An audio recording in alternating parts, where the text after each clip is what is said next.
السلام عليكم ورحمة الله وبركاته. إن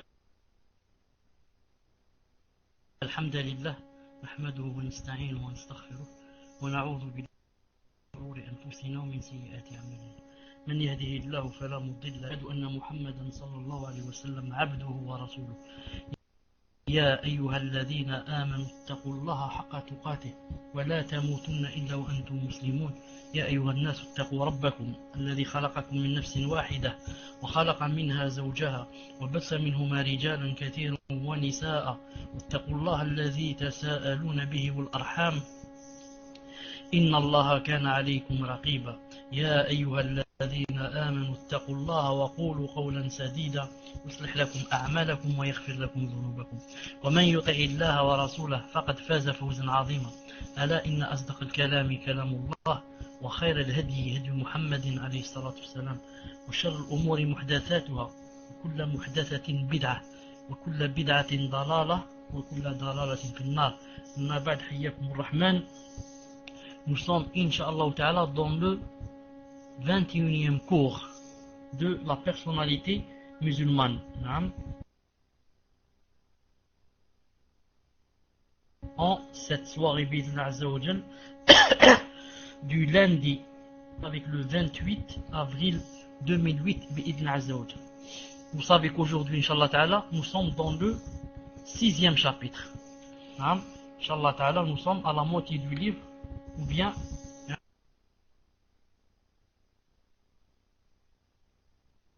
nous l'avons peut-être même dépassé un peu, puisqu'il y a 10 chapitres. Son comportement vis-à-vis de ses belles-filles et ses beaux-fils. Son comportement vis-à-vis de ses belles-filles et de ses beaux-fils. Premièrement, vis-à-vis de ses belles-filles. Premièrement, vis-à-vis de ses belles-filles.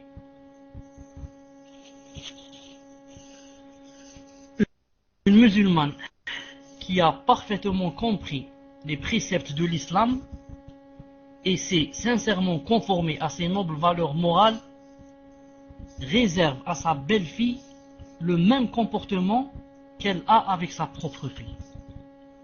Je répète, une musulmane qui a parfaitement compris les préceptes de l'islam et s'est sincèrement conformée à ses nobles valeurs morales, c'est-à-dire elle a appris et elle applique. Alors qu'est-ce qu'elle fait? Elle réserve à sa belle-fille le même comportement qu'elle a avec sa propre fille. Le destin ayant décidé que cette fille soit libre, alors l'intégrer au sein de la famille et la considérer comme l'un de ses membres.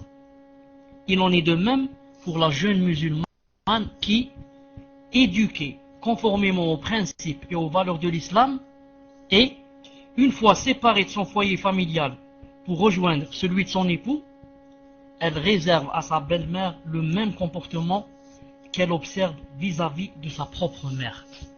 Donc vous voyez, c'est mutuel. Il y a le respect des deux parts. Deuxièmement, elle fait le bon choix de sa future belle-fille. Elle fait le bon choix de sa future belle-fille. Chacune de ces deux femmes doit faire rire sur la religion, la moralité, l'éducation et la réputation de ceux avec qui elle va s'allier par le mariage. Avant de demander la main de sa future belle-fille, une musulmane judicieuse cherche certes une femme qui convient à son fils, mais elle tient constamment en considération qu'elle va intégrer au sein de sa famille un nouveau membre.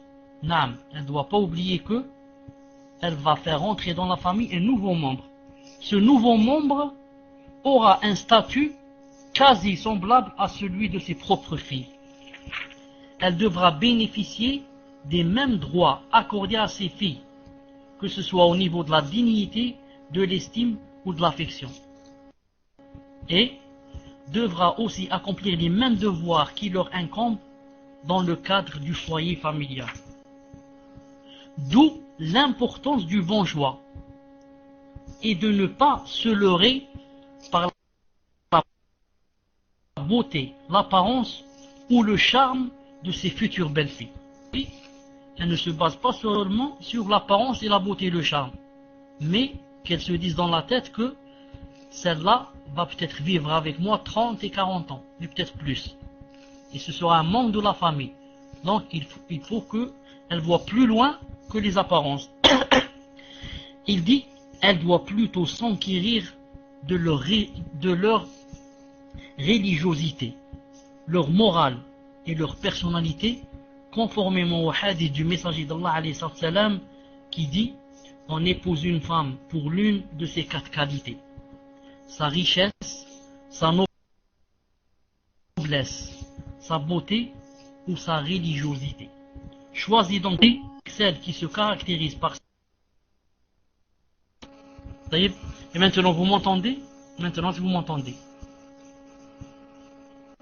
Maintenant si vous m'entendez, alhamdoulilah. Je ne sais pas où j'étais, je ne sais pas où ça s'est arrêté, mais je reprends un peu en arrière. Je disais, d'où le hadith, alhamdoulilah. Le hadith dit, on épouse une femme pour l'une de ces 4 qualités: sa richesse, sa noblesse, sa beauté et sa religiosité. Choisis donc celle qui se caractérise la belle-fille dans le foyer conjugal. Elle s'adapte à la présence de sa belle-fille dans le foyer conjugal. Vous écrivez le titre, elle s'adapte à la présence de sa belle-fille dans le foyer conjugal. Donc c'est à partir de cette conception mûre et sage concernant la présence de la belle-fille au sein du foyer familial et de son statut parmi les membres de sa nouvelle famille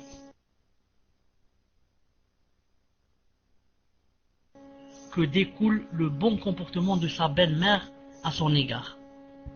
Elle sera équitable envers sa belle-fille sur tous les plans, que ce soit au niveau des propos, des actes ou des réactions. Une musulmane pieuse et imprégnée des valeurs de l'islam ne va pas jusqu'à imaginer que sa belle-fille s'est appropriée de son propre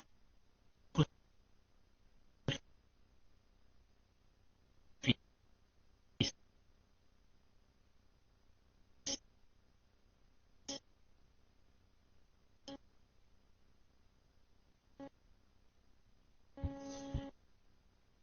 Elle ne se laisse pas emporter par certains préjugés, selon lesquels la mère oublie ce qu'elle a fait. Vous avez bien entendu? Je répète tellement c'est important. Une musulmane pieuse et imprégnée des valeurs de l'islam ne va prier de son propre fils. Car la plupart des belles-mères pensent comme ça. Elles disent que cette fille-là, c'est-à-dire ma belle-fille, est venue me prendre mon enfant, mon fils, que j'ai élevé pendant 20-30 ans. Maintenant il m'a oublié et elle vient de le prendre. Et entre parenthèses, elle devient jalouse. Il dit ici, elle ne se laisse pas emporter par certains préjugés selon lesquels la mère élève son fils avec abnégation des années durant, puis, quand il atteint l'âge mûr et devient capable de lui témoigner de sa gratitude, la belle-fille intervient pour l'attirer vers le bonheur de la vie conjugale et lui faire oublier sa mère et tous les sacrifices qu'elle a fait pour lui. Une telle idée diabolique, c'est une idée de qui? Du diable. C'est le shaitan qui dit comme ça. Une telle idée diabolique ne doit même pas effleurer l'esprit d'une musulmane pieuse. Car elle sait quoi? Elle sait que le mariage est une loi instaurée par Allah. Et que cela ne saurait éloigner d'elle un fils qu'elle aura éduqué conformément à l'islam. Le mariage, c'est Allah Azza wa Jalla qui l'a instauré. Que tu le veuilles ou pas, tu dois marier ton fils. Que tu le veuilles ou pas, tu dois marier ton fils. Et si tu as bien élevé ton fils, conformément aux préceptes de l'islam, ce n'est pas sa femme, sa nouvelle épouse, qui va le changer bi'idhna Azza wa Jal. S'il craint Allah Azza wa Jal, connaît l'islam, il sait que sa mère c'est sa mère. Aucune personne ne peut le changer et le rendre un adversaire à sa mère. Elle sait aussi que sa belle-fille, qu'elle a choisie parmi les croyantes de bonne moralité, ne saurait admettre que son époux oublie sa mère à lui, puisqu'un tel comportement traduit son ingratitude et représente un péché interdit par l'islam. Naam, c'est comme ça la vraie épouse. C'est comme ça la vraie épouse. Elle ne fait rien pour essayer de faire oublier son mari à sa mère à lui.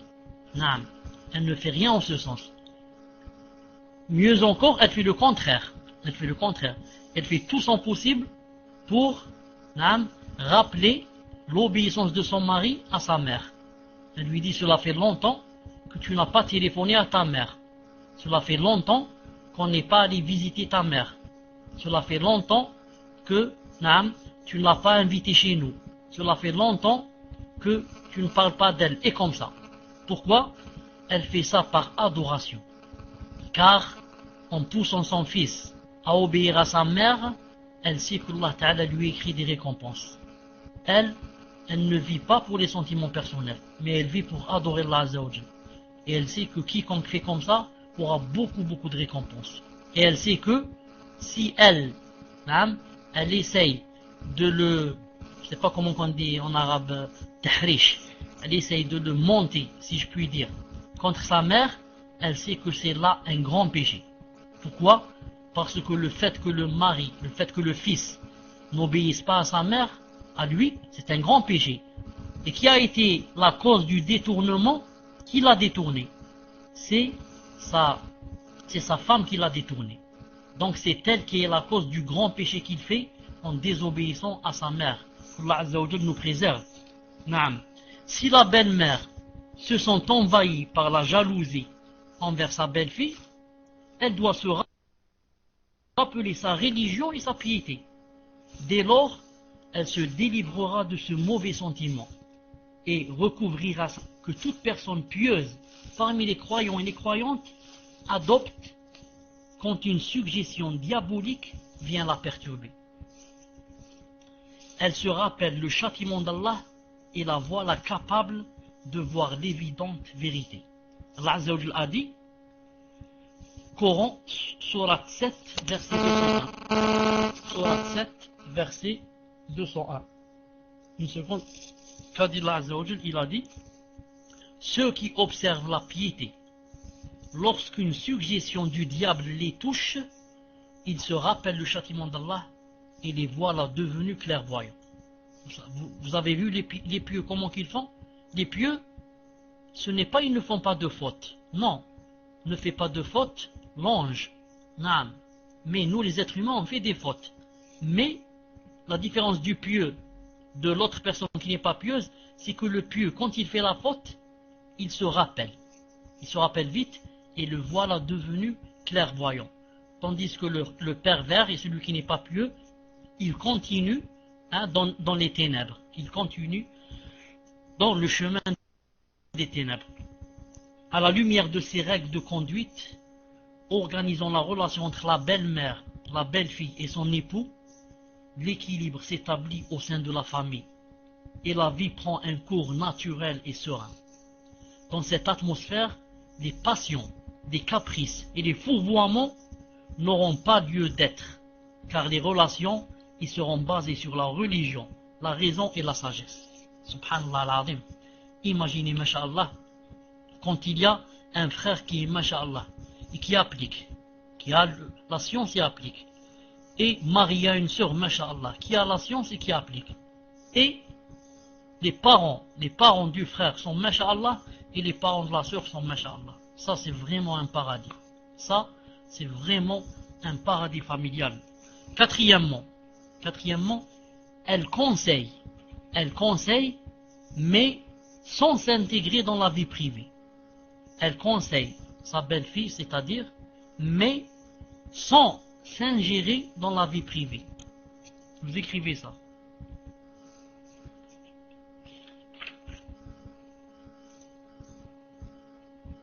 Ça c'est quatrièmement. elle conseille sans s'ingérer dans la vie privée.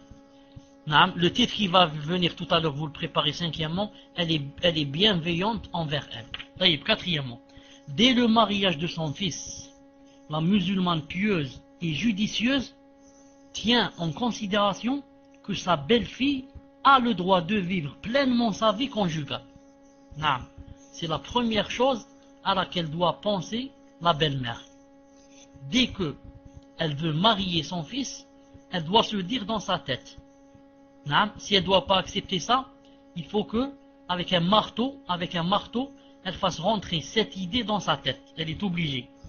Quelle est l'idée qu'elle doit rentrer dans sa tête? Que sa belle-fille qui va venir a le droit de vivre pleinement sa vie conjugale. Du moment où le couple agit dans le cadre de ce qui est permis par l'islam,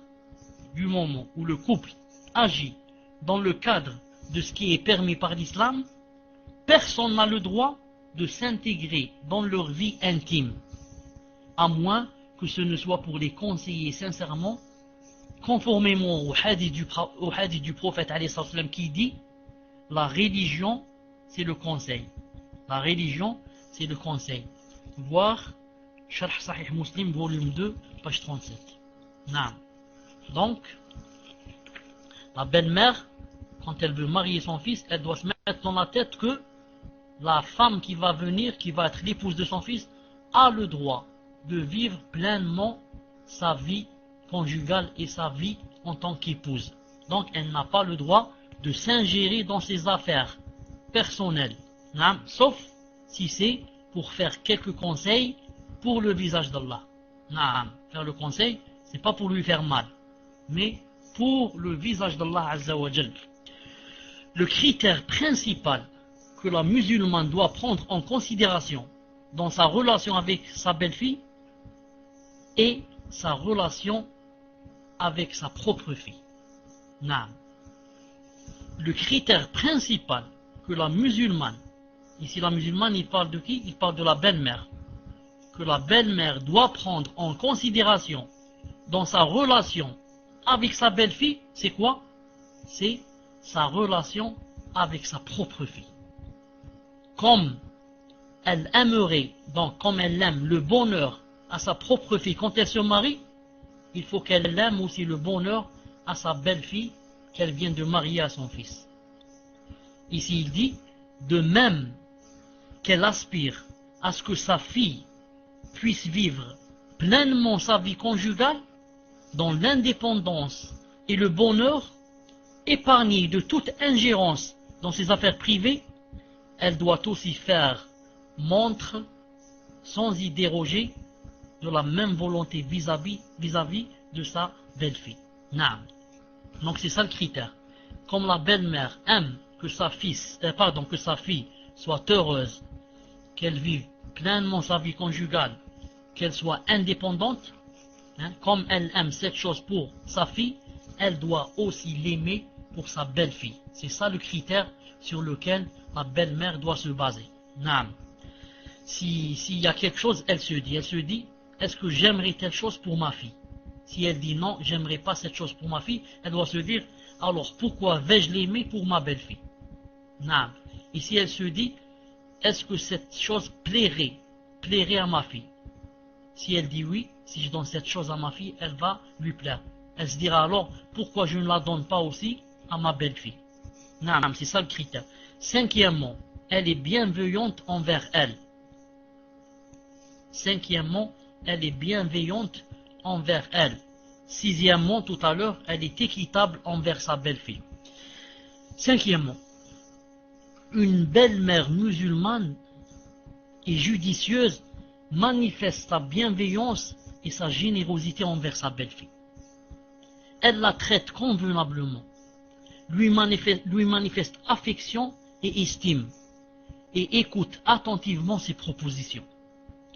Elle accueille favorablement et avec encouragement ce qui est juste parmi ses propositions, et elle récuse subtilement en le rectifiant ce qui est faux. Dans sa relation avec sa belle-fille, elle doit se conformer à l'équité et à la haute bienfaisance, l'ihsan, d'une part, et se référer d'autre part à la conduite qu'elle observe vis-à-vis de sa propre fille. Son critère doit être le verset qui dit, Sourate 33, verset 70, Ô croyants, craignez Allah et parlez avec droiture. Ô croyants, craignez Allah et parlez avec droiture. Quand la belle-mère remarque que son fils est heureux auprès de sa femme, elle doit leur exprimer son bonheur, car cela contribue à approfondir l'affection qu'ils ont pour elle. Elle doit aussi faire participer sa belle-fille aux fêtes, aux réunions et aux sorties familiales, exactement comme elle le fait avec l'une de ses filles. Ainsi, elle lui fait comprendre qu'elle est l'une des leurs, et que depuis qu'elle est devenue l'épouse de son fils, elle est devenue membre de sa famille à part entière. Subhanallah al-Azim. Vous avez remarqué ce qu'il a dit? Quand elle remarque que son fils est heureux auprès de sa femme, qu'est-ce qu'elle fait? Elle doit leur exprimer son bonheur, car cela contribue à approfondir l'affection qu'ils ont pour elle. Subhanallah al-Azim. Celui-là, c'est qui? C'est ton fils. Naam, tu le vois heureux avec son épouse. Normalement, tu n'as pas le droit d'être jalouse. Au contraire, ça doit te faire un très très grand plaisir. Et tu dois remercier Allah Ta'ala jours et nuits qu'il y a une grande entente entre ton fils et son épouse, alhamdoulilah, entre son épouse et toi, alhamdoulilah. Donc tu dois remercier Allah Azza wa Jal et non pas être jalouse ou peut-être envieuse, et se dire dans le cœur, j'aimerais pas que cela dure ainsi. Allah subhanahu wa ta'ala l'afiya. Naam. En affirmant son amour à sa belle-fille, la belle-mère reçoit son amour en retour. Naam. Lorsque la belle-mère affirme son amour à sa belle-fille, qu'est-ce qu'elle gagne? Sûrement que sa belle-fille va lui rendre l'appareil. Il est impossible, presque ça s'est jamais passé peut-être, qu'une belle-fille, qui sent l'amour de la part de sa belle-mère, ne lui rend pas l'appareil. Ne serait-ce que pour son âge, ne serait-ce que pour l'âge de sa belle-mère, et qu'elle respecte. Il dit ici, tel n'est pas le cas, tel n'est pas le cas dans les sociétés égarées, où la haine, l'inimitié et la ruse dominent les relations entre la femme et la belle-fille.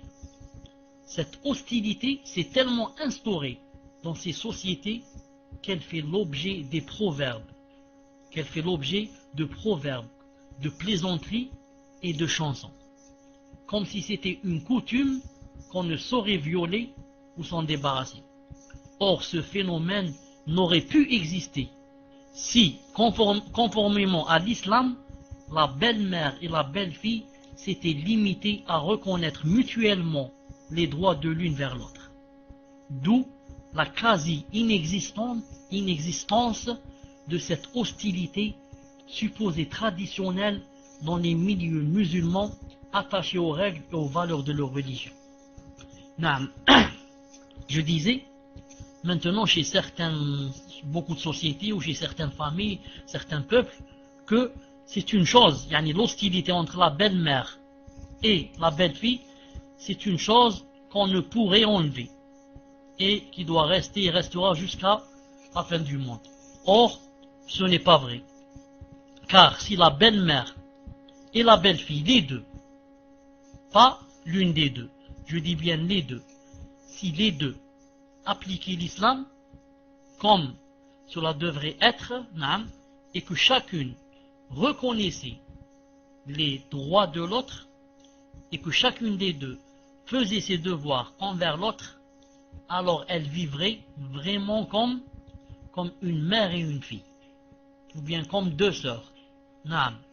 Mais l'hostilité vient de quoi? Vient du fait que l'une des deux n'applique pas l'islam, ou bien les deux n'appliquent pas l'islam.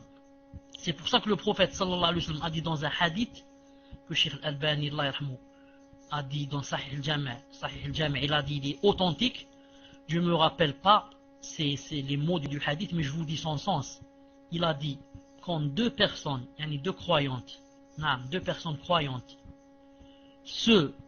attendez, je cherche le mot, disons, c'est pas se quittent, disons, ne se parlent plus.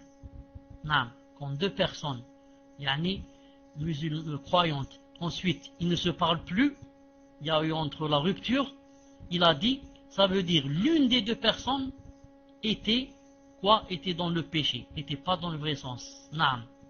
C'est ce que à peu près je viens de dire. Quand deux personnes, les deux, appliquent, il n'y a pas la discorde. Dès que deux personnes ne se parlent pas et sont devenues des adversaires l'un à l'autre, ça veut dire que l'une des deux personnes a dévié du droit chemin. Et c'est pour ça qu'il y a eu cette rupture et cette cassure. Sixièmement, elle est équitable envers sa belle-fille.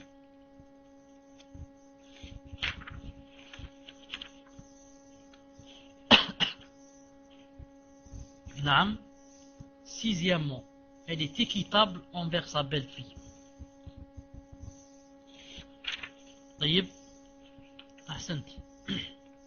Ensuite va venir, quand je vais lire le sixièmement, va venir le grand 2, ses beaux-fils. Grand 2, ses beaux-fils. Petit 1, son comportement vis-à-vis de son beau-fils.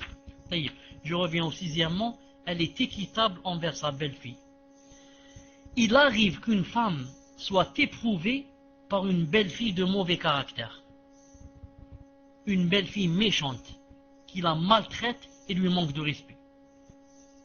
Dans ce cas, elle doit user de sagesse acquise pour éviter par les meilleurs moyens le mal qui pourrait émaner d'elle. Conformément au verset qui dit, Sourate 41, verset 34-35. La bonne action et la mauvaise ne sont pas pareilles. Repousse le mal par ce qui est meilleur, et voilà que celui avec qui tu avais une animosité devient tel un ami chaleureux. Mais ce privilège n'est attribué qu'à ceux qui endurent, et il n'est attribué qu'aux destinataires d'une grâce immense. Vous avez lu le verset ce qu'il dit? La bonne action et la mauvaise ne sont pas pareilles. Repousse le mal, pas par le mal. Repousse-le par ce qui est meilleur. Et voilà que celui qui était ton ennemi devient un ami chaleureux. Vous lisez avec moi, la bonne action et la mauvaise ne sont pas pareilles. Repousse le mal par ce qui est meilleur. Et voilà que celui avec qui tu avais une animosité devient tel un ami chaleureux. Mais sûrement que ce n'est pas facile que quelqu'un te fasse du mal et que tu lui rendes le bien. C'est pour ça qu'Allah Ta'ala ceux qui endurent. Et il n'est donné qu'aux possesseurs d'une grâce infinie. Ça veut dire que cette chose-là, que quelqu'un te fasse du mal et tu lui rendes le bien, ce n'est pas donné à tout le monde. Allah Ta'ala a dit ce n'est pas donné à tout le monde. Il a dit il n'est donné qu'à ceux qui endurent, qu'aux patients. Et il n'est donné qu'à ceux qui ont une grâce infinie. Que Allah Azza wa Jal nous fasse deux. Donc concernant le cas qui nous intéresse, repousser le mal par les meilleurs moyens, c'est quoi exactement? Ici, ça consiste à ce que la mère s'abstienne autant que possible de divulguer à son fils les méfaits de son épouse. C'est très important. La mère doit au maximum s'abstenir de divulguer à son fils les méfaits et les défauts de son épouse. Car ça va ne le pousser qu'à la détester. Ça va ne le pousser qu'à vouloir la divorcer. C'est pour ça que la belle-mère ne doit pas remplir la tête de son fils, ne doit pas lui remplir sa tête contre son épouse, en lui citant du matin au soir ses défauts. Elle dort beaucoup, elle lave pas la vaisselle, elle est sale, ses enfants sont sales, quand elle crie, quand elle parle, elle crie, et ceci, cela. Elle commence à lui trouver les défauts jusqu'à ce qu'il la déteste, jusqu'à ce qu'il commence à la détester. S'il y a quelque chose, elle doit le conseiller en tête à tête, tout en lui manifestant qu'elle tient à ce que l'affection et les bonnes œuvres règne dans le foyer familial qui les réunit. Non. Elle doit continuer à procéder de la sorte jusqu'à ce que sa belle-fille se débarrasse de ses défauts ou, du moins, les réduise. Ainsi, celle-ci aura le sentiment sincère que sa belle-mère est une amie intime et non une ennemie jurée qui ne cherche qu'à la nuire. En cas de litige, si ça ne marche pas, entre son fils et sa belle-mère, la musulmane pieuse et sage se conforme à l'équité, c'est-à-dire sa piété et son scrupule la préservent de prendre le parti de son fils au détriment de la vérité. Elle ne manifeste aucune connivence avec lui à propos d'une injustice commise de sa part à l'encontre de son épouse. Car Allah Ta'ala a dit dans la sourate 4, verset 58, il a dit: et quand vous parlez, soyez équitable, même s'il s'agit d'un proche parent. Certes, Allah vous recommande de rendre les dépôts à leurs ayants droit, et quand vous jugez entre des gens, de juger avec équité. Non. Il est interdit à la belle-mère de prendre le parti de son fils, sachant que c'est lui qui est le fautif, juste pour nuire à sa belle-fille. Ça rentre dans les péchés et dans les grands aussi. Non. Si ton fils, c'est lui qui est fautif, tu lui dis: mon fils, tu m'excuses, mais c'est toi qui es le fautif. Non. Tu peux ne pas lui dire devant son épouse, pour ne pas le blesser. Mais en tête à tête, tu peux lui dire: mon fils, je te dis la vérité entre nous. C'est elle qui a raison et c'est toi qui es le fautif. J'ai pas voulu te le dire devant elle pour ne pas te blesser. Mais c'est elle qui a raison ici, dans cette situation. Et non pas prendre toujours son parti et le défendre et commencer à nuire à la belle-fille, à l'insulter, à l'injurier et à la menacer. Tout ça, ce n'est pas de l'islam et n'a rien à voir avec l'islam. Car Allah Ta'ala a dit, certes Allah vous commande, ce n'est pas celle-là. Allah Ta'ala a dit, et quand vous parlez, soyez équitable. Et quand vous parlez, soyez équitable, même s'il s'agit d'un proche parent. Même s'il s'agit de ton père, naam, ou de ta mère, s'ils sont dans la faute, tu lui dis: vous êtes dans la faute et c'est l'autre qui a raison. Une musulmane consciencieuse et avisée qui médite ces versets ne saurait commettre le péché de l'injustice. Elle n'admet que l'impartialité dans ses jugements, même si c'est au détriment de son fils qu'elle chérit tant. Même si c'est au détriment de son fils qu'elle chérit tant. Donc, maintenant on passe à grand 2, ses beaux-fils. Grand 2, ses beaux-fils. Premièrement, son comportement vis-à-vis de son beau-fils.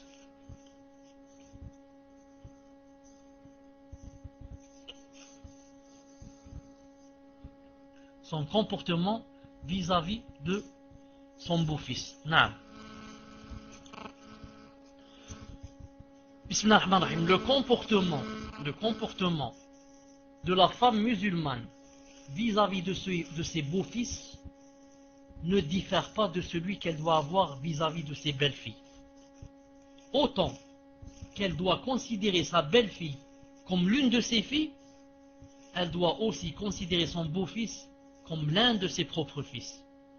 Autant elle aspire à ce que son fils soit l'un des meilleurs parmi les gens, autant elle doit avoir la même aspiration concernant son beau-fils. Deuxièmement, ça c'est premièrement. Deuxièmement, elle fait le bon choix de son futur beau-fils.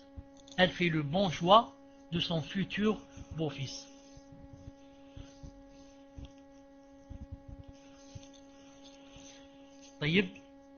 Elle doit par conséquent contribuer au choix du futur époux de sa fille. Elle doit par conséquent contribuer au choix du futur époux de sa fille, et ne lui admettre qu'un homme, et ne lui accepter qu'un homme connu pour sa piété, sa moralité et sa bonne réputation. Conformément au hadith qui dit: quand celui dont vous approuvez la religion la religion et la conduite se présentent à vous pour demander la main de l'une de vos parentes, mariez-le. Car si vous ne le faites pas, un désordre et une corruption immense apparaîtront sur terre. Rapporté par Tirmidhi ibn Majah. Hadith jugé apprécié. Naam, vous lisez le hadith, s'il se présente à vous celui qui vous a plu par sa moralité religieuse et sa vertu, mariez-le. Si vous ne le faites pas, il y aura du trouble sur la terre et une corruption immense.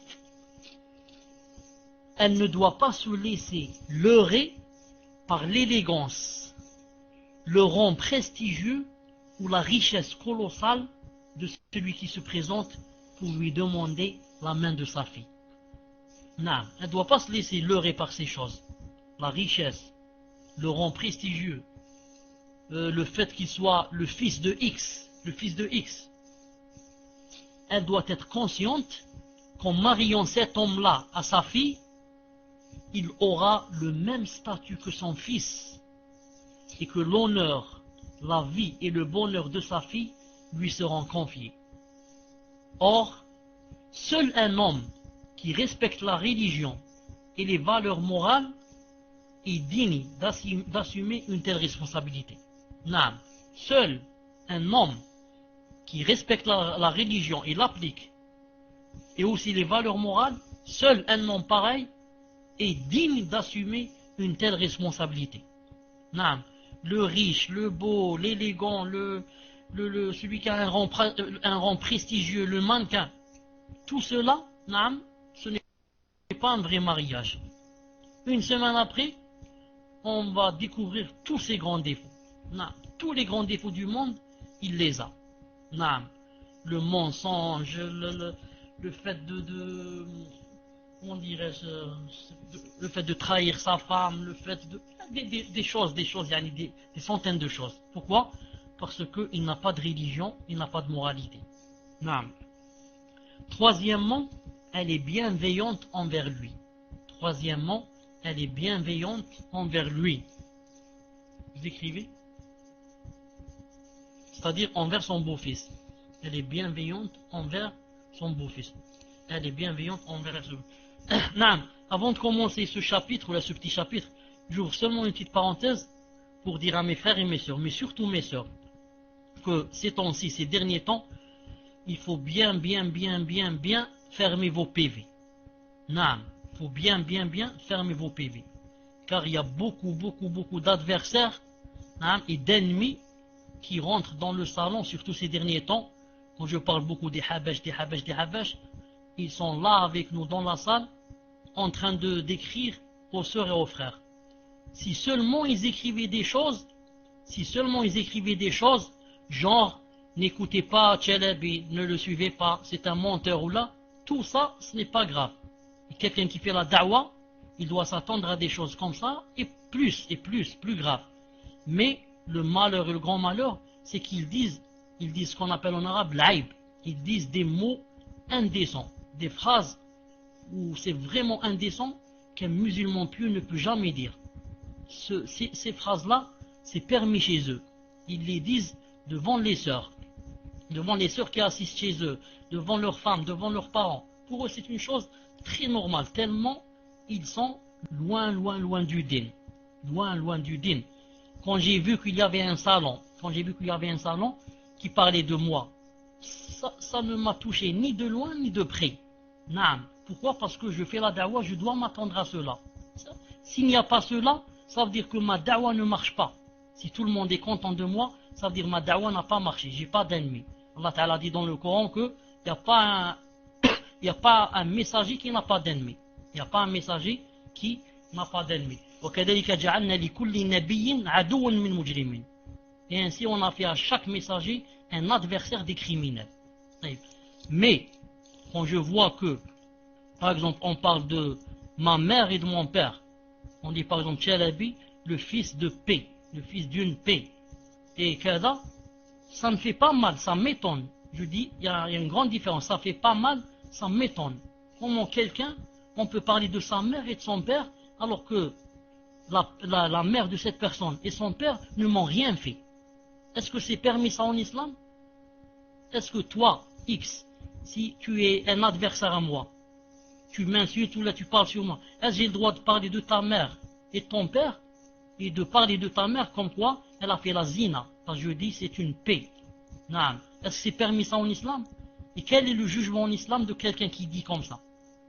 Dans leur salon, ça m'a étonné. Je suis rentré la fois passée pour voir ce qui se passe, ça m'a étonné quand j'ai lu. Et ce qui m'a étonné, c'est les sœurs qui étaient présentes. Quand j'ai lu que celui qui est admin dans la salle, celui qui leur apprend le din, il dit comme ça, une phrase comme ça de 3 lignes, je ne dis pas le verbe, les sœurs de Tchalabi, les tantes de Tchalabi, ça m'a étonné. J'ai dit subhanallah. En islam, quelqu'un peut dire je fais telle chose sur les sœurs de X et les tantes. Qu'est-ce qu'elles ont à voir? Si tu dis je, Tchalabi, c'est normal. C'est normal, on dit plus ou moins. Et des sœurs qui assistent dans son cours, ça m'a étonné vraiment.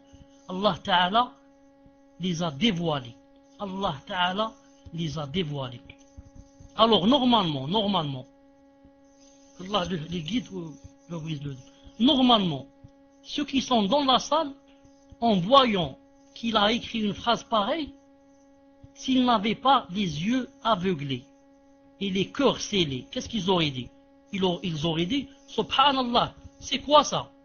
Vous nous montrez l'islam, vous nous faites des doros, vous voulez nous faire rentrer au paradis et vous dites des choses pareilles. Vous dites des choses pareilles. Qu'a fait la sœur de Tchalabi, qu'a fait sa tante? Et en islam, c'est permis de dire je fais telle chose sur la sœur de X ou la mère de X. C'est permis de dire ça en islam. S'ils avaient seulement, je parle de ceux qui le suivent, s'ils avaient seulement un peu de lumière dans le cœur, ils auraient juré par Allah, ils auraient dit je jure par Allah le Tout-Puissant qu'à partir d'aujourd'hui, je ne reste jamais dans une salle de quelqu'un qui dit des choses pareilles et qui prétend il m'apprend le din. D'accord, Tchalabi, je ne vais pas lui écouter. Tchalabi, c'est un menteur, c'est un mécréant. Je ne vais pas rentrer dans sa salle. C'est un anthropophormiste, c'est tout. Mais toi qui nous apprends le din, tu dis je fais telle chose et telle chose sur ses sœurs, moi je ne reste jamais dans ta salle. Moi, excuse-moi, tu ne verras plus dans ton salon. Mais qu'est-ce qu'on peut faire aux aveugles? Allah al-Musta'an, Allah al-Musta'an. Mais moi, Allah subhanahu wa ta'ala, Allah azza wa jal est témoin. Allah azza wa jal est témoin la deuxième fois. Allah azza wa jal, la troisième fois, je le dis, est témoin. Que je trouve un grand plaisir, en apprenant ces choses-là, car, Allah ta'ala me montre que la da'wa est en train de marcher. Que ma da'wa, bi'idna ta'ala, est en train de marcher. C'est pour ça que maintenant, ils sont dans un état, ils sont comme des diables. Ils ont perdu le contrôle. Perdu. Moi, alhamdoulilah, depuis que j'ai commencé la da'wa, je ne parle pas d'une personne en elle-même. Je ne dis pas ne suivez pas X parce que s'il est petit de taille, ou là il est noir, ou là il est blanc, ou là il est gris, ou là il est avare. Non, je parle de la da'wa, c'est tout. Naam. Si quelqu'un n'est pas dans le vrai chemin, c'est une responsabilité pour moi devant Allah si je ne fais pas une mise en garde contre lui. Je ne laisse pas les gens tomber dans les puits et tomber en enfer alors que je vois la vérité claire devant moi et je laisse les gens comme ça tomber. Demain, Allah Ta'ala me dira, tout cela ne savait pas. Ce sont des jeunes, des petits, des nouveaux qui sont rentrés dans le din et tu les as laissés aller chez les Habash, chez les Ash'ari, chez ceux-ci, chez les chiites, et maintenant ils vont rentrer en enfer à cause de toi. C'est toi qui leur as pas montré. Moi, c'est seulement la da'wa. Moi, toute personne qui est dans les Habash, qui est dans les Mu'tazila, si elle revient vers le vrai sentier, le vrai chemin, je la mettrai sur ma tête et je marcherai avec. Je lui donnerai tout l'argent que j'ai si je peux. Et elle me demande l'argent. Naam, je lui donne tout ce qu'elle en a besoin. Pourquoi? Je ne la déteste pas en elle-même. Je déteste son minhaj, c'est tout. Et ses innovations qu'elle fait. Allah Ta'ala dit dans le Coran, فَإِنْ عَصَوْكَ فَقُلْ إِنِّي بَرِيءٌ مِمَّا تَعْمَلُونَ. Il a dit, s'ils te désobéissent, dis quoi? Dis, je me désavoue de ce que vous faites. Il n'a pas dit, je me désavoue des gens. Non, je me désavoue de ce qu'ils font. طيب, qu'Allah Azza wa Jal nous aide et nous guide. Troisièmement, elle est bienveillante envers lui. En choisissant son beau-fils selon les critères indiqués, la femme n'aura aucune difficulté à entretenir avec lui des relations normales et naturelles. Elle lui manifestera sa bienveillance et son estime et le sensibilisera à chaque fois que l'occasion se présente au fait qu'elle le considère comme un membre de sa famille, qu'elle lui souhaite le bonheur avec sa fille et qu'elle compte sur lui pour réaliser les vœux de son épouse. Elle lui donnera le sentiment d'être sa seconde mère, qu'elle n'hésitera point à lui porter conseil et qu'elle n'épargnera aucun effort pour lui assurer le bonheur ainsi qu'à sa femme et ses enfants. Masha'Allah, quand quelqu'un se marie avec une femme et il trouve que la mère de sa femme, c'est une femme pieuse, et c'est une femme qui lui veut du bien, et c'est une femme qui, Masha'Allah, ils se sont dans le paradis. Masha'Allah, j'ai une femme, Masha'Allah, et sa mère est Masha'Allah. Car beaucoup de problèmes viennent des fois de la belle-mère. Beaucoup de problèmes. Des fois la sœur, elle est Masha'Allah l'épouse. Et c'est sa mère qui, elle lui travaille dans sa tête. Jusqu'à ce que elle lui fait tourner la tête. Subhanallah al-Azim. Quatrièmement, elle assiste sa fille pour qu'elle soit une bonne épouse.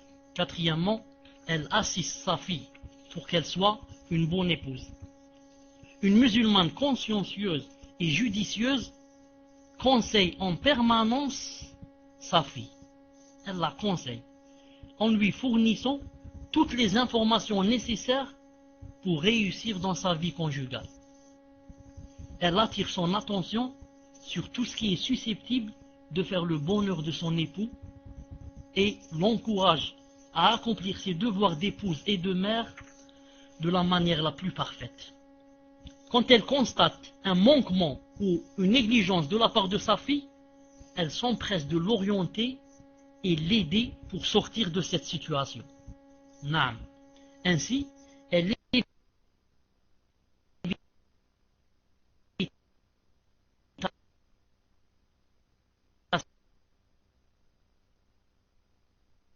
sa fille tout faux pas qui risquerait de la discréditer, de faire l'éloge de son beau-fils devant sa fille, contribuant ainsi à la rendre plus attachée à lui, assistant pour sa fille.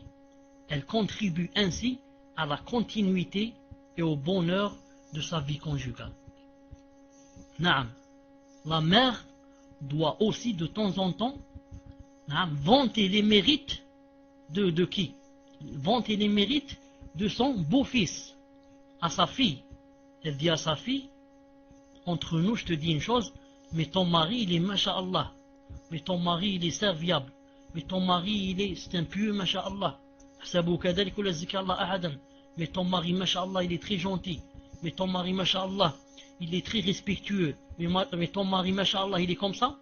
Pourquoi? Pour consolider les liens entre sa fille et son mari à elle. Pour que ça raffermisse l'union.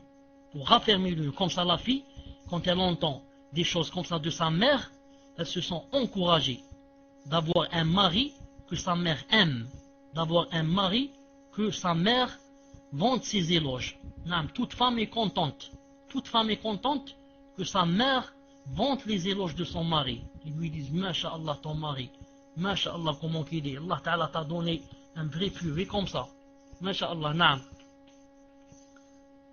Cinquièmement, elle est équitable et ne prend pas le parti de sa fille.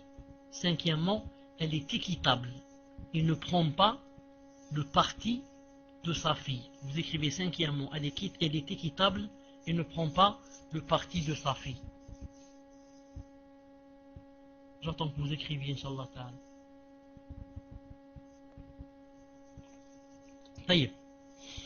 Elle est équitable et ne prend pas le parti de sa fille. En cas de litige, supposons qu'il y ait une altercation et ça ne marche pas, il y a un problème entre son beau-fils et sa fille. Entre son beau-fils et sa fille. Ou bien, quand sa fille manque à ses devoirs envers son époux. Ou bien à son foyer. Que fait la belle-mère? La belle-mère musulmane ne prend pas aveuglément le parti de sa fille. Elle juge la situation avec équité, conformément au verset cité plus haut, quand Allah Ta'ala a dit, et quand vous parlez, soyez équitables, même s'il s'agit d'un proche parent. Non? Donc, quand elle constate que sa fille, pardon, avant cela, je dis une chose. Quand il y a un litige, il y a un problème entre la fille et son mari, c'est-à-dire le beau-fils de cette mère, qu'est-ce qu'elle fait? Elle ne va pas aveuglément seconder sa fille et dire c'est ma fille qui a raison avant de connaître le problème. Non. Surtout, si elle voit quoi? Si elle voit sa fille pleurer. Non. Directement, c'est ma fille qui a raison et peut-être même qu'elle commence à injurier son beau-fils. Ce n'est pas comme ça que fait la pieuse et la consciencieuse. Mais la pieuse, qu'est-ce qu'elle fait? Elle regarde d'abord, essaie de comprendre quel est le problème. Et ensuite, si elle trouve que la faute incombe à sa fille, alors elle dit à sa fille, excuse-moi ma fille, mais c'est toi qui t'es trompée. Excuse-moi ma fille, mais c'est ton mari qui a raison. Même si elle ne veut pas le dire devant son mari pour ne pas la blesser elle, mais elle lui dit en tête à tête. Elle lui dit ma fille, je te dis la vérité, c'est toi qui t'es trompée. Maintenant, si elle le dit, si elle le dit pas en tête à tête, elle le dit par exemple devant son mari, devant son mari à elle, c'est-à-dire devant son beau-fils. Elle dit à sa fille, c'est toi qui as tort. Ça ne fera qu'accentuer l'amour et le respect de son beau-fils pour sa belle-mère. Il se dira, subhanallah al-azim, c'est sa fille et elle lui a pas donné raison, elle m'a donné raison à moi. Ça se voit que c'est une femme pieuse, c'est une femme qui applique la religion. Naam. Car la plupart des belles-mères vont du côté de leur fille, même si la fille, elle est dans le faux, même si la fille s'est trompée. Naam. Elle ne cherche pas la cause, il dit c'est ma fille qui a toujours raison. La même chose quand elle constate que sa fille abuse des biens de son époux, les gaspille ou bien les dépense sans compter, et qu'elle n'applique pas ses conseils maritaux, elle doit alors l'affronter. Elle affronte sa fille et lui préciser qu'elle a dépassé les limites légales concernant cette question. Elle doit lui rappeler qu'en agissant de la sorte, elle s'écarte des qualités des vrais croyants que Allah Ta'ala a décrit lorsqu'il a dit dans le Coran 25-67, il a dit ceux qui, lorsqu'ils dépensent, ne sont ni prodigues ni avares, mais se tiennent au juste milieu. Naam. Et quand elle remarque chez sa fille, c'est pour ça que quand elle remarque que sa fille, par exemple, gaspille comme ça de l'argent, elle doit lui faire la remarque. Naam. Ce n'est pas obligé de la blesser, naam, mais elle doit lui faire une remarque comme ça, gentiment, tête à tête. Et lui dire, ma fille, l'argent que tu gaspilles, Allah Azza wa Jalla n'aime pas ça. Naam. Même ton mari n'aime pas s'il savait ce que tu es en train de faire. Naam. Allah Azza wa Jalla n'aime pas les gaspilleurs. Elle lui fait comme ça une petite nasiha. Elle lui dit, moi je ne veux pas m'ingérer dans vos affaires, mais je te dis une chose pour Allah, car c'est Allah qui n'aime pas ça. Naam. Quand elle remarque chez sa fille un comportement dominateur qui risque de porter atteinte à la dignité de son époux et à son autorité en tant qu'homme chargé de l'assumer, elle doit le lui faire remarquer en toute franchise et lui rappeler le verset qui dit « Les hommes assument les femmes en raison des avantages qu'Allah a accordés aux uns sur les autres et à cause des dépenses qu'ils font de leurs biens. » Elle doit lui rappeler que l'autorité confiée à l'homme revient à deux raisons principales, le mérite et le devoir de la prendre en charge. Car Allah Ta'ala dit, les hommes ont toutefois une prééminence sur les femmes, yani sur elles. Pourquoi? Parce qu'ils doivent dépenser sur elles, dépenser sur la femme. Dans ses jugements, une belle-mère judicieuse et imprégnée des enseignements de l'islam ne fait aucune distinction entre son fils et son beau-fils. autant elle désire que son fils concrétise l'autorité qu'il doit assumer vis-à-vis de sa femme et qu'il gère sa vie conjugale avec fermeté et sagesse, autant elle désire aussi que son beau-fils agisse de la sorte.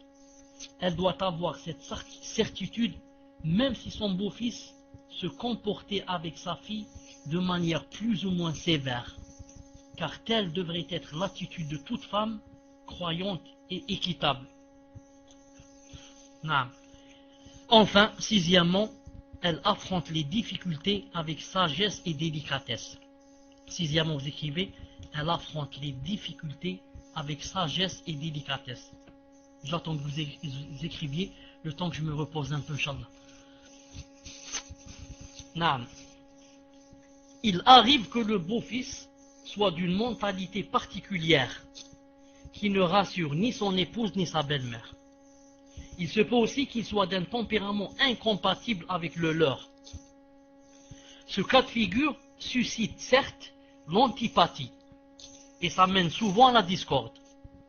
Cependant, la musulmane imprégnée des principes de sa religion doit faire preuve de patience à l'égard d'un tel beau-fils.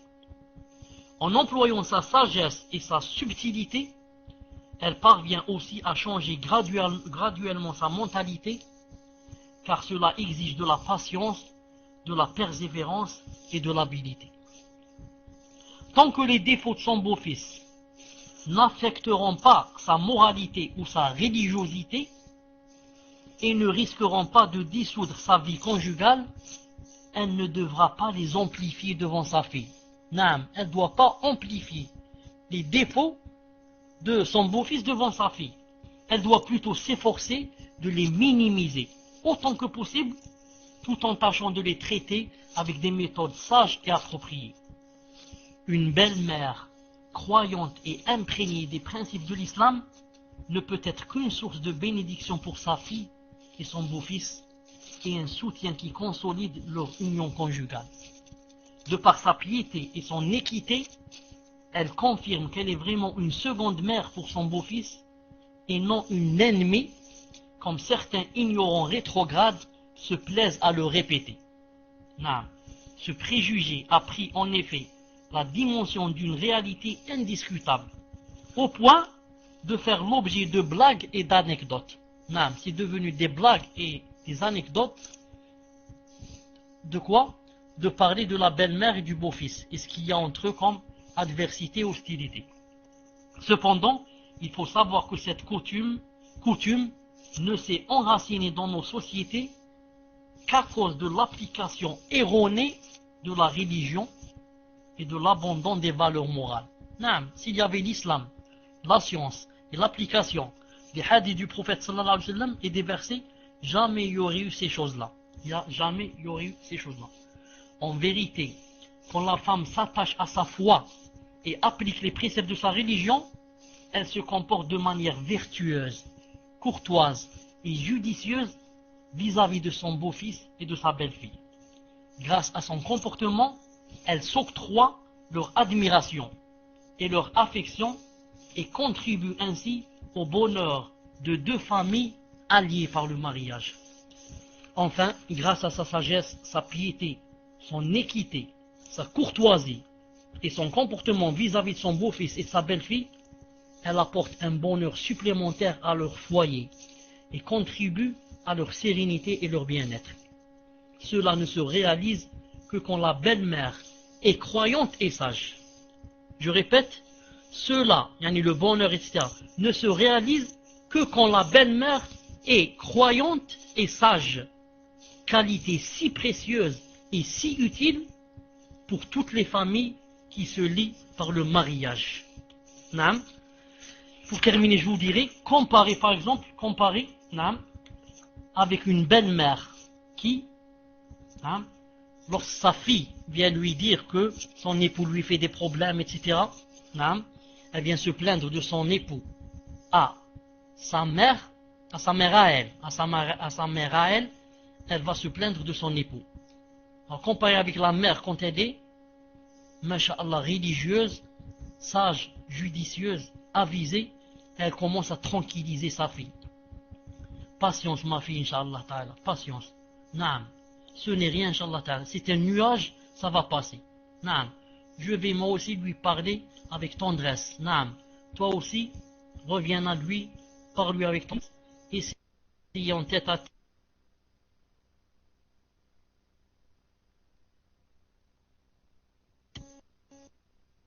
Est-ce que vous m'entendez? Voilà, est-ce que vous m'entendez? Naam, maintenant, vous m'entendez? Naam, vous entendiez quand je parlais de la fille qui va se plaindre de son mari, vous entendiez ça? Est-ce que vous avez entendu ça? Alhamdulillah. J'ai dit, elle la tranquillise. Elle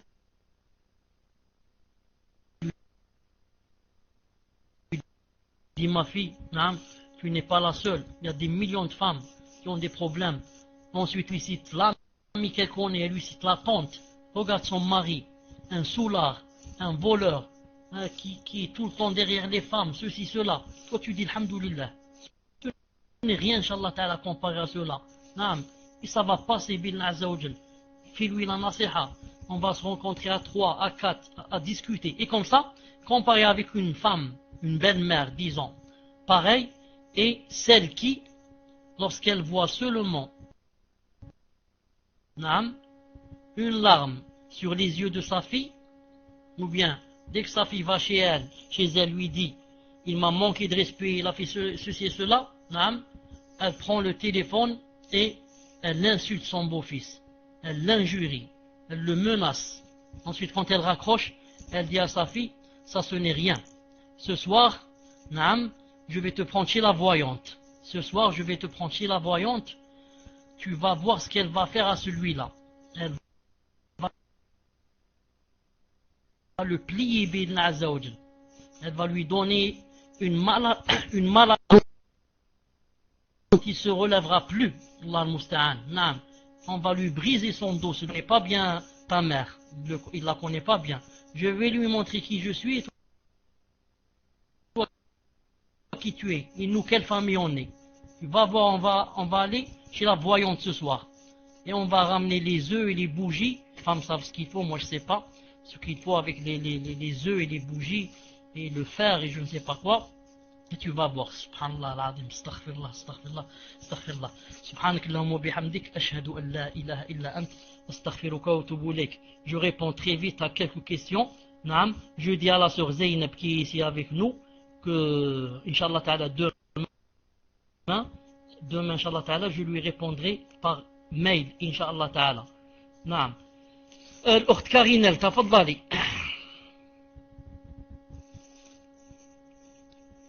Firdaus, Inch'Allah, prépare-toi. Firdaus, je t'enlève le rouge, si tu es là, prépare-toi. Karinès, si tu es là, au moins tu écris numéro 1 pour qu'on sache qui est là et qui n'est pas là. Salam alaikum, cher Inch'Allah, on peut peut-être passer à la question de Oumou Firdaus, le temps que Karinel prépare sa question, Inch'Allah. Assalamu alaikum wa rahmatullahi wa barakatuh. Concernant Zakat el-Mel, peut-on la donner à quelqu'un de sa famille, sachant qu'elle est pauvre et qu'elle vit dans un autre pays, entre parenthèses le Maroc? Wa alaikum salam wa rahmatullahi wa barakatuh. À chaque fois que je reprends le micro pour répondre, vous m'écrivez numéro 1, Inch'Allah. Jazakumullah khairan. Naam.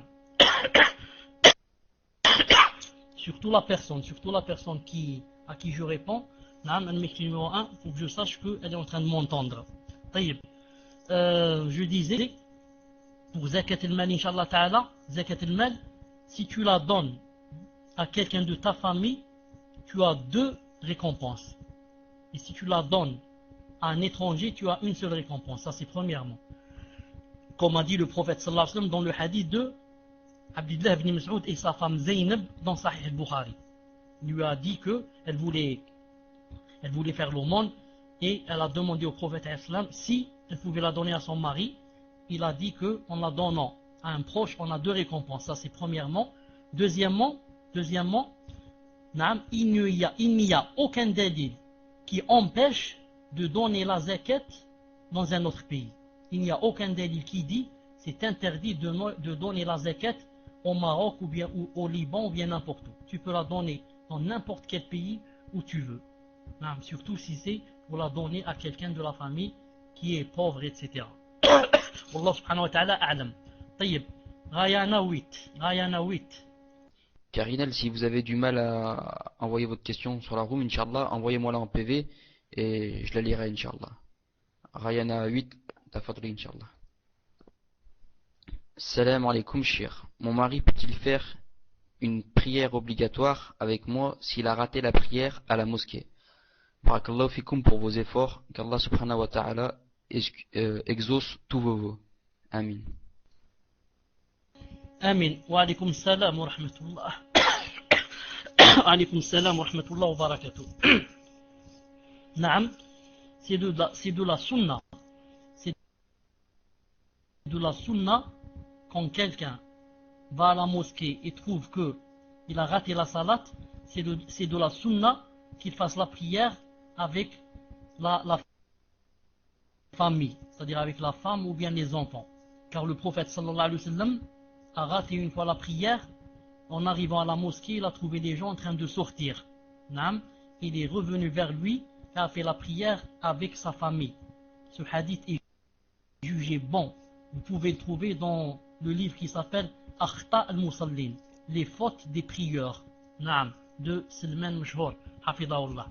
طيب, on passe au suivant, Inch'Allah ta'ala. Mahfag, Inch'Allah, Mahfag A, c'est à vous, Inch'Allah. Oui, alhamdulillah, shir, on a entendu la réponse.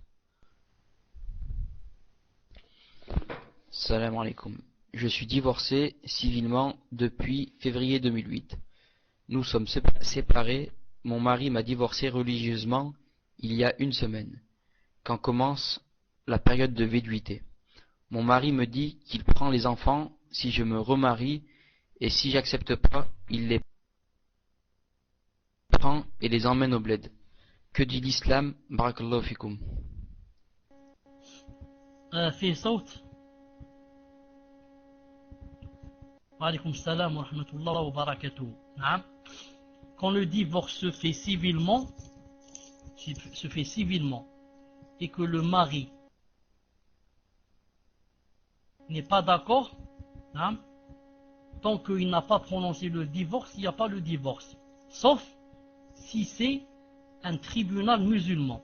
Car le tribunal musulman, le juge a des cas et des situations où il peut forcer le mari à divorcer. Même s'il ne veut pas, il lui enlève la femme. Il lui enlève sa femme, il la fait marier avec un autre. Dans des cas particuliers, comme le cas où il ne fait pas la salat, etc. Donc ici, on doit compter la période de viduité à partir du moment où il a divorcé religieusement. À partir du moment où il a dit, tu es divorcé. À partir de ce moment, tu commences à compter, Inch'Allah Ta'ala, 3 menstrues.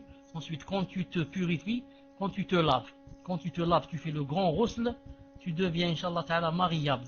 En ce qui concerne les enfants, il me dit qu'il prend les enfants si je me remarie. Naam. En général, bon, est-ce qu'il, naam, elle est là. En général, les enfants, naam, quand ils sont à bas âge, avant les 7 ans, ils sont chez leur mère. Ensuite, on les fait quoi? On les fait choisir. Mais l'avis le plus juste, c'est que en islam, ils suivent le plus pieux des deux. Ils suivent le plus pieux des deux, car ils ne savent pas choisir. Naam. Naam, prononce la phrase. Il a dit, j'ai dit, je prononce la phrase. Il a dit, j'ai dit. J'ai pas compris ça. Il a dit, j'ai dit, je prononce la phrase. Est-ce que quelqu'un a compris cette phrase? Il a dit, j'ai dit, je prononce la phrase. C'est lui qui a dit, j'ai dit? C'est lui qui a dit, j'ai dit? Je donne le micro.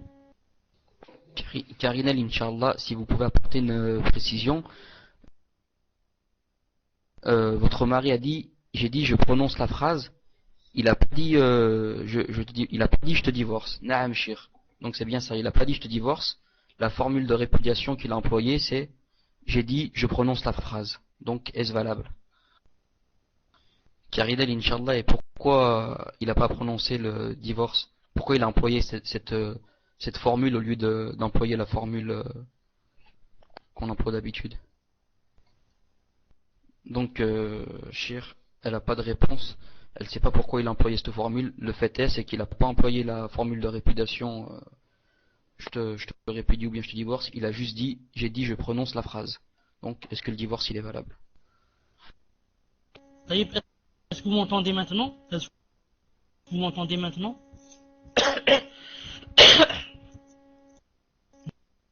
Vous m'entendez? Bien. Inch'Allah ta'ala, je termine avec les enfants et je reviens à cette chose. Ensuite, les enfants, la règle générale dit que quand la femme se marie, elle n'a pas droit aux enfants. C'est la règle générale. Mais Ibn al-Qayyim, rahimahullah, et aussi Ibn Taymiyyah, et Ibn al-Qayyim dans Zad al-Ma'ad, a dit que le plus juste, c'est que une femme, même quand elle se marie, elle a le droit aussi d'avoir des enfants si son nouveau mari accepte les enfants. Et il a cité un hadith du prophète sallallahu alayhi wa sallam qui a donné une fille à une femme qui s'était déjà mariée, qui s'est remariée. Elle s'est remariée, il lui a donné une fille. Ils ont dit, on voit, est-ce que l'homme, le mari, le nouveau mari, est-ce qu'il accepte quoi? Est-ce qu'il accepte l'enfant? Naam. Car vous savez que un enfant qui vit avec une mère, c'est beaucoup mieux, c'est beaucoup plus sentimental, la femme fait beaucoup plus attention à lui que le père. Surtout quand elle est pieuse, bien sûr, quand elle est pratiquante. Pour revenir au talaq, pour revenir au divorce, je vous dis la règle. Je dis à Karine la règle, ensuite elle, Inch'Allah Ta'ala, elle va réfléchir et elle va appliquer la règle. Elle applique la règle toute seule. L'avis le plus juste dans le divorce, c'est que chaque phrase que dit le mari, chaque phrase que dit le mari et qui a rapport avec le divorce, chaque phrase qu'il dit qui a rapport avec le divorce et qui nous fait comprendre et qui fait allusion au divorce, s'il l'a dit à la place de je t'ai divorcé, ça compte à 100%. Le mari dit à sa femme, en voulant divorcer, il dit comme ça, classe, c'est terminé entre nous. C'est un divorce. Si je veux la divorcer, il lui a dit, c'est terminé entre nous. Ça veut dire, classe, c'est terminé. S'il lui dit seulement, va chez tes parents, et dans son cœur, il dit elle est divorcée, et en disant va chez tes parents, il veut dire ne reviens plus, ça veut dire elle est divorcée. Comme a dit le prophète sallallahu alayhi wa sallam à Bint al-Jawn, quand il est rentré la nuit nuptiale, elle lui a dit a'udhu billah minka, a'udhu billah de toi, je me réfugie d'Allah de toi. Il lui a dit laqad ufti bi Mu'ad, alhiqi bi ahlik, khlas, va chez tes parents. Et il ne lui a pas dit tu es divorcé, mais c'est un divorce. Donc l'homme aussi, ensuite l'a dit, je te divorce depuis février. Là, elle est divorcée, Naam. Ensuite, il a dit, je te divorce depuis février. Naam. S'il a dit, tu es divorcé depuis février, ça veut dire que tu es divorcé depuis février. Ça veut dire que c'est lui qui sait mieux que nous. C'est lui qui sait mieux que nous. Pourquoi tout à l'heure je te dis la règle, c'est toi qui réfléchis? Parce que dans le divorce, la plupart du temps, il faut que les deux soient présents pour entendre exactement qu'a dit le mari. De préférence, on parle au mari. On lui dit, dis-moi exactement ce que tu as dit. Et qu'est-ce que tu pensais en disant cette phrase? Et comme ça. C'est pour ça, moi, je vous donne des règles comme ça. Et vous essayez d'appliquer, Inch'Allah Ta'ala. S'il a dit, tu es divorcé, je te divorce depuis février, ça veut dire que tu es divorcé depuis février. S'il a dit, je prononce la phrase, on veut dire que tu es divorcé, ça veut dire que tu es divorcé. Mais maintenant, en disant février, il a bien précisé. Donc on revient, Inch'Allah Ta'ala, à février. Wallahu Ta'ala alam. Merfak tafadla. Salam alaikum wa rahmatullahi wa barakatuh. J'aurais aimé savoir si la femme doit mettre un foulard sous son djilbab, entre parenthèses, comme le dit Shir Albani, rahimahullah, dans son livre, Le voile de la musulmane. Et si oui, pourquoi, sachant que le djilbab couvre la tête et le corps. Barakallahu fikum. Chir, pour la question à Chidli A2, j'ai vu avec Gouraba, donc il n'y a pas de souci, parce qu'il y a eu un souci au fait. Wa alaykoum salam wa rahmatullahi wa barakatuh. En fait, naam, le djilbab lui-même suffit. Et ce n'est pas obligé d'avoir un foulard, c'est une question de précaution, c'est tout. Car des fois, il arrive que la femme, le djilbab lui tombe. Et que quelqu'un, par exemple, naam, mette son pied dessus, du derrière du djilbab, alors elle est en train de marcher, et son djilbab alors va lui tomber du derrière, de derrière son dos. Naam. Donc si elle a un foulard sur la tête, au moins ses cheveux ne vont pas être vus. Wallah subhanahu wa ta'ala alam. Mais je ne connais pas un délit qui dit qu'il faut aussi le foulard au-dessus du djilbab. Wallah azza wa jal a'lam. Naam. Tfadal inshallah le prochain. Ghoraba, je te donne inshallah ta'ala je sais pas comment on dit ça, que ce soit toi qui tu donnes le raid et tu diras à celui qui va poser la question, comme ça pour me reposer un peu. Assalamu alaikum. Est-ce que je peux faire mes 4 hakrat rawatib du dor avant l'Eden du dor, ou faut-il que j'attende l'Eden pour les accomplir? Naam, si le Adan te permet et te donne assez de temps. Si après l'Adan, il y a assez de temps, comme ça quoi? Comme ça elles seront très proches, elles seront presque liées avec Salat al-Dhuhr. Car c'est ça la hikmah. Il faut qu'elles soient très proches de la Salat obligatoire pour que, quand tu termines d'ici, tu rentres dans l'obligatoire, toujours avec un cœur illuminé, mashallah. Tu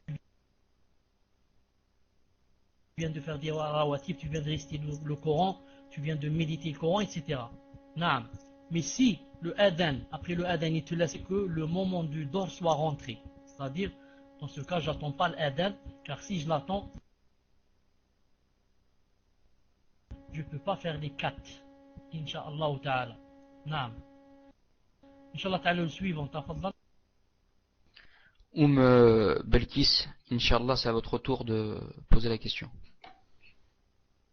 Apparemment, Belkis n'est pas avec nous. Donc, Inch'Allah, il faudrait passer à musulman normal. Belkis, elle me dit qu'elle a le raid en PVD. Et c'est pour cela qu'elle n'a pas pu poser sa question. Inch'Allah, Belkis, vous m'envoyez votre question dans le PV et je la posterai, Inch'Allah. Donc, musulman normal, Inch'Allah, c'est à votre tour. Donc, je vais lire la question de Belkis, Inch'Allah. Une sœur convertie à l'islam peut-elle se dévoiler? Donc, Chir, je répète la question de Belkis, parce qu'elle était avant musulman normal. Assalamu alaikum. Une sœur convertie à l'islam peut-elle se dévoiler devant le mari de sa mère, sachant que tous deux sont mécréants? Donc, salam alaikum, une sœur convertie à l'islam peut-elle se dévoiler devant le mari de sa mère, sachant que tous deux sont mécréants? Wa alaykoum salam wa rahmatullahi wa barakatuh. J'attends la confirmation.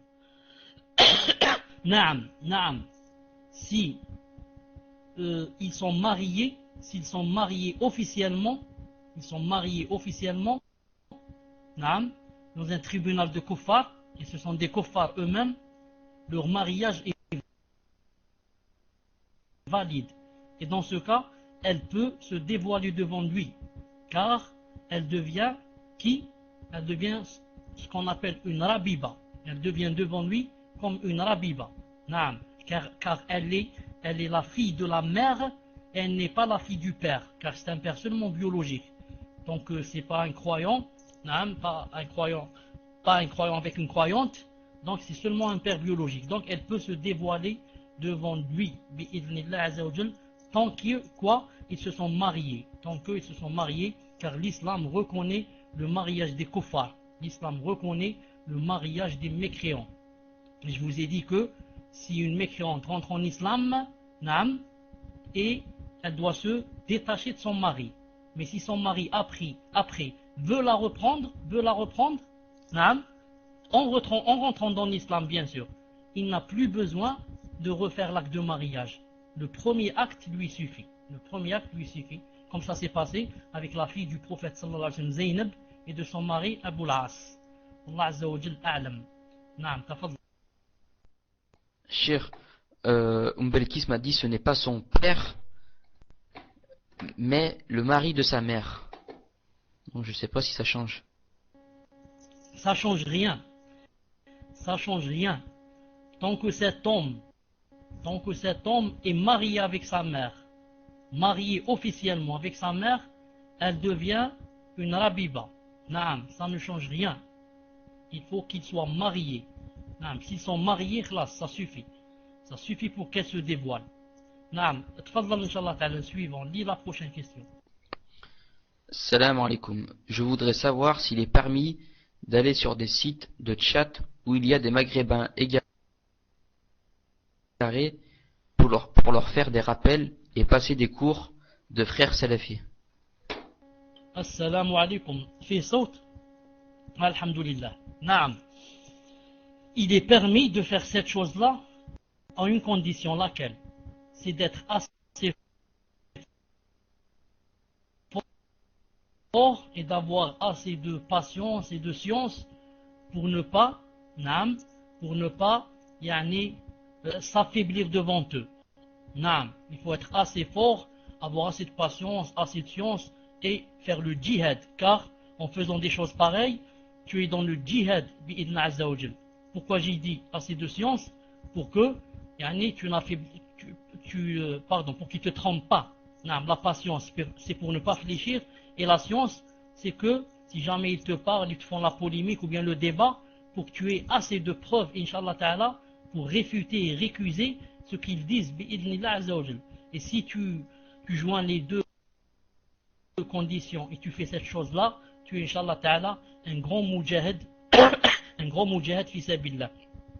Car en fait, il y a le plus grand djihad aussi, c'est quoi? C'est de montrer aux gens la vérité et de leur montrer leurs fautes et les innovations qu'ils sont en train de faire ou bien que les autres veulent les induire, dont les autres veulent les induire. Ça, c'est le grand djihad. Tu montres aux gens comment adorer Allah, comment ne pas tomber dans les innovations, comment se rapprocher d'Allah, comment aimer Allah, comment aller au paradis et comment ne pas aller au l'enfer. Qui est mieux que toi? Allah Ta'ala dit dans le Coran, وَمَنْ أَحْسَنُ قَوْلًا مِمَّنْ دَعَا إِلَى اللَّهِ. Qui est mieux, qui a dit mieux que celui qui fait la da'wa à Allah? Comme ça dit le verset. Qui a dit une meilleure parole que celui qui fait la da'wa à Allah Azza wa Jalla? Moi je dis, pas seulement dans les chats, dans le paltok. Imaginez le paltok, c'est un couteau à double tranchant. Le couteau, ou bien tu coupes avec le couteau du pain, ou bien tu coupes avec le couteau du porc. Si tu coupes le pain, tu manges le pain, alhamdoulilah, tu as des récompenses. Naam. Si tu manges le porc, naam, tu as des péchés. Le paltok, c'est la même chose. Dans le paltok, il y a des gens qui t'apprennent comment adorer Allah. Des gens qui t'apprennent, ce sont des lumières, naam, qui te guident, naam, t'aident pour te rapprocher d'Allah, pour te retrouver demain dans les grands délices des paradis. Naam, l'alcool du paradis, les femmes du paradis, l'or du paradis, l'argent du paradis, les oiseaux du paradis, tout ce qui t'attend là-bas, des mers de miel, des mers de lait, des miels, sont là pour te guider vers l'enfer. Comme a dit le prophète sallallahu alayhi wa sallam, du'atun ala abwabi jahannam. Il a dit, des gens, des prêcheurs qui font le prêche au seuil de l'enfer. Ils sont devant l'enfer, et te disent, viens rentrer, viens rentrer. Il ne va pas te dire, viens rentrer en enfer, mais viens nous écouter, viens ceci, on t'apprend ceci, et tu te trouves en enfer. Et c'est très décevant, très décevant, qu'il y ait des salons en islam, et au nom de l'islam, qui, subhanallah, ce sont des salons qui invitent à l'enfer. Des salons, je dis bien, au nom de l'islam. C'est-à-dire, si ces salons allaient ouvrir dans la section Europe, ou la section rencontre, ou la section amour, ou la section dancing, ça ne fait rien. Mais des salons qui ouvrent section islam, ils choisissent islam, et tu rentres, qu'est-ce qu'il y a? Du matin au soir, de la musique. de la musique, de la pop musique, du rap, du je ne sais pas quoi, du matin au soir. Qu'est-ce qu'on fait? Tape 5, on rit, MDR, mourir de rire, ceci, cela, du matin au soir. Non, du matin au soir, ils se remplissent de péchés et ils ne savent pas. Et ils sortent, ils croient qu'ils ont fait une bonne chose. Ils sortent le soir, masha'Allah, on était dans un salon, on a respiré, alhamdoulilah, on a respiré, alhamdoulilah, il faut de temps en temps se défouler un peu, et comme ça, du matin au soir, au nom de l'islam. La musique, l'un des grands péchés, au nom de l'islam, dans des salons de l'islam. Ceux qui font des choses, qui les font dans les salons de l'islam, et ceux qui assistent avec eux, ceux-là, le jour du jugement dernier, ils vont vraiment le regretter. De rencontres, de dancing, de love, amour, et ils vont là-bas, ils font ces choses. Non, mais au nom de l'islam, je rentre pour apprendre quelque chose, je rentre pour savoir comment adorer Allah, je trouve la musique du matin au soir, et les rendez-vous, je ne sais pas quoi, Allah subhanahu wa ta'ala al-musta'an. Voilà ce que je lui dis, j'ai pas autre chose à dire. L'autre question. Selman, Inch'Allah, c'est à votre tour. Donc je suppose, Selman, puisque vous tapez numéro 1, c'est que votre question, on la voit pas apparaître sur la room, c'est qu'elle est trop longue. Donc Inch'Allah, ou bien vous la découpez, ou bien vous me l'envoyez en PV, Inch'Allah. Abou et Ninin, Inch'Allah, posez votre question le temps que Selman prépare la sienne. Abou et Ninin, c'est la même chose. On ne voit pas apparaître votre question, donc ou bien vous faites comme Selman, vous la découpez pour qu'on puisse la lire, ou bien alors vous me l'envoyez en PV. Assalamu alaikum, shir. Une sœur vous écrit. Ahyakumullah, mon frère se marie cet été, Inch'Allah. Je dois me rendre au pays pour l'événement, mais je n'ai pas de muhram pour m'accompagner, entre parenthèses, en avion. Est-ce que je peux voyager avec ma fille de 3 ans et avec l'accord de mon mari? Barakallahu fikum. Wa alaykum salam wa rahmatullahi wa barakatuh. Fi sawt? Naam. La plupart des ulama et des savants que j'ai entendus, bien dont j'ai lu les livres, qui répondent à cette question disent qu'il n'est pas permis à la femme de voyager sans mahram. Il n'est pas permis à la femme de voyager sans mahram. Naam. Je n'en connais que deux. Qui ont dit que c'est permis. Un savant de l'Arabie Saoudite, rahimahullah, Naam, Mohammed Ben Brahim, pardon, c'est pas Mohammed Ben Brahim, Naam, c'est Al-Bassam. C'est Al-Bassam, qui a dit que c'était permis, et le frère et professeur Mohamed Ali Firkous d'Algérie, Hafidahullah. Ce sont les deux qui, je sais, ont permis, ou bien j'ai lu, ont permis à la femme de voyager sans mahram à cause de que les temps ont changé, que maintenant il y a la sécurité, etc. etc. Moi je dis, mon avis, c'est que la femme ne voyage sans mahram que quand elle est vraiment dans l'obligation. Quand elle se voit vraiment dans l'obligation et la nécessité, qu'il ne reste plus d'issue, qu'est-ce qu'elle fait? Seulement dans ce cas. Sinon, elle doit éviter de voyager seule et sans mahram. Wallahu azza wa jal a'lam. On passe sur la ta'ala au suivant. Assalamu alaikum wa rahmatullah wa barakatuh. Barakallahu fikum, shir. La femme doit-elle se voiler lorsqu'elle effectue une prosternation de shukr, entre parenthèses, lorsqu'elle apprend une bonne nouvelle? Et cette prosternation doit-elle s'effectuer obligatoirement en direction de la Qibla? Wa alaykum salam wa rahmatullah wa barakatuh. Vous m'entendez? La prosternation de shukr n'est pas une salat et n'est pas une prosternation de salat. La prosternation du shukr n'est pas une prosternation de la salat. Elle a été faite par Abu Bakr Siddiq radiyallahu ta'ala anhu quand il a appris que Khalid ibn al-Walid a tué Moussaylima al-Kadhdhab. ou Saylima le menteur, qui s'est dit prophète. Quand il a su qu'il lui a envoyé Khalid ibn al-Walid et qu'il l'a tué, Abu Bakr Siddiq a fait la prosternation du shukr. Et il l'a fait aussi, il a fait cette prosternation, Ka'b ibn Malik, l'un des trois qui ne sont pas partis au djihad. Ensuite, quand l'Azza wa Jal a fait descendre le verset 52 jours après, où il a dit qu'il leur a pardonné, Ka'b ibn Malik a fait la prosternation de quoi? Du shukr. Naam. Et l'a fête aussi Ali ibn Abi Talib radiyallahu ta'ala anhu. Après sa guerre avec les Khawarij, il leur a demandé de chercher quelqu'un qui s'appelle, le trouve, s'il le trouve, c'est un signe que quoi? Que la vérité est du côté de Ali et que les autres sont dans l'égarement, car ce sont des Khawarij, comme a dit le prophète sallallahu alayhi wa sallam.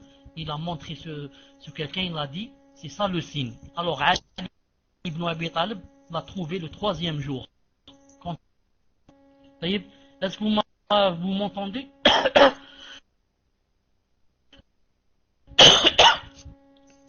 Vous m'avez entendu parler de Ali ibn Abi Talib? Vous m'avez entendu parler de Ali ibn Abi Talib ou pas? Vous m'avez entendu parler de Ali ibn Abi Talib? Naam, alhamdulillah. Donc, puisque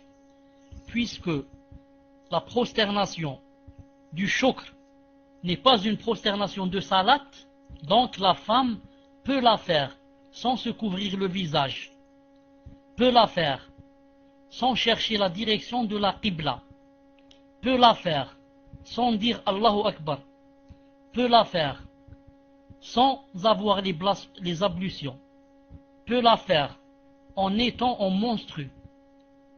Et comme ça, c'est une chose qui n'a rien à voir avec toutes les conditions que je viens de citer, car ce n'est pas de la salat, il n'a rien à voir avec la salat. Wallahu ta'ala alam. Le prochain, Inch'Allah. Saoudia, Inch'Allah, c'est à votre tour de poser la question. On ne voit pas la question apparaître sur la room Saoudia. Donc, Inch'Allah, si vous pouvez me l'envoyer en PV. Naam. Donc, assalamu alaikum shir. Une sœur et un frère, connaissant leur religion, ont commis l'irréparable. La sœur craint d'être enceinte et n'arrive plus à adorer son Seigneur, tant elle a honte de cet acte. Cependant, ils souhaiteraient se marier. Que doivent-ils faire si la sœur est enceinte? Comment faire le repentir après avoir fait Tauba? Y a-t-il un délai à respecter pour qu'ils puissent se marier?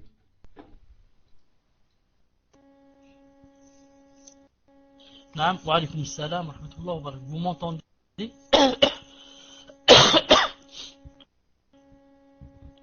Fi saut? Alhamdulillah. C'est dommage, naam, c'est dommage qu'un frère et une sœur arrivent à ce stade. Naam, c'est dommage, et que sûrement ça a commencé par les petits pas. Et que sûrement ça a commencé par quoi? Par les petits pas. Naam. Les petits mots, les sourires, le téléphone, les rendez-vous et comme ça. Allah subhanahu wa ta'ala, l'afiyah, et qui nous en préserve. Al-Muhim, naam, leur mariage ne sera valable que s'ils font deux choses. Ils font la tauba les deux. Faire la tauba, ça veut dire ne plus parler. C'est comme s'ils ne se connaissaient jamais. Naam, et regretter dans le cœur. Beaucoup regretter. Beaucoup pleurer. Naam, et beaucoup implorer Allah Azza wa Jal de pardonner. Et la deuxième condition, c'est que il ne se marie que lorsque la femme accouchera. Non, il ne se marie que lorsque la femme accouchera, si elle est enceinte. Si elle est enceinte. Mais si, je dis bien, si c'est récent, non, si c'est récent, c'est seulement moins de 40 jours par exemple, il faut que la sœur, si elle n'est pas enceinte, il faut que la sœur fasse tout son possible. Pourquoi? Pour qu'elle essaye de ne pas être enceinte. Non, s'il n'a pas encore atteint les 40 jours, elle fait tout son possible pour qu'il ne reste pas dans son ventre, car c'est un enfant de zina. Et quand ça n'a pas encore atteint les 40 jours, c'est moins grave. Naam, car sinon, c'est un enfant de zina, c'est vraiment très grave. Naam. Si elle n'est pas enceinte, combien de temps doit-il attendre pour se marier? Elle attend qu'elle ait les menstrues. Naam. Quand elle aura les menstrues, et elle se lave, naam. S'ils ont fait la tauba, la vraie tauba, alors cet homme ira la demander chez son père devant le tuteur et les wali, etc. Et le wali, pardon, etc. طيب, dernière question, Inch'Allah, tfaddal. Meniri, Inch'Allah, c'est à votre tour. Inch'Allah, on va passer à Ibrahim 8, si, parce que Meniri, apparemment, il n'est pas avec nous. Donc, sinon, j'ai la question de Ibn Badis, Inch'Allah, si Ibrahim n'est pas prête.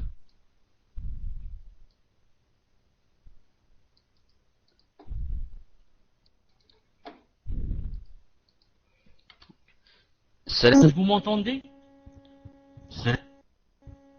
Vous m'entendez? Alhamdulillah.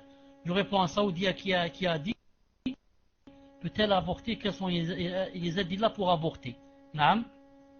J'ai une fatwa, naam, où on a posé la question à Cheikh Ibn Uthaymin, Allah yarhamou.